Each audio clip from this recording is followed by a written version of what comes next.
Багажа е стегнат. Отиваме до Старосел с напълно електрически автомобил. Тръгваме от Варна, личи си плоарта от варненските чайки. Ще използвам приложението ABRP, което ще ми изчисли кога и колко да заредя. Имаме два стопа. Единия за 5 минути, а другия за 34 минути. Имаше и ремонти по пътя, но не ни спряха да стигнем за където сме тръгнали. Първи стоп за зареждане на станция в Карнобат, където ще заредим автомобила за 6 минути. Идеално време за едно кафе и кратка почивка, като зареждането ми струваше 5 лева и 56 стотинки. Готови сме и продължаваме. Втора спирка в близост до София.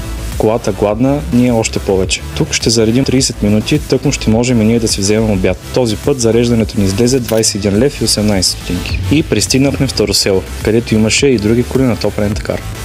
Пред хотела ни посрещнаха тези невероятни пълни. Успешно пристигнахме без да останем някъде по пътя. Изминахме 402 км, среден разход от 17 кВт. И така, мисията е изпълнена. Зареждания няколко, проблеми 0. Да, и с електричка може да пътувате из България.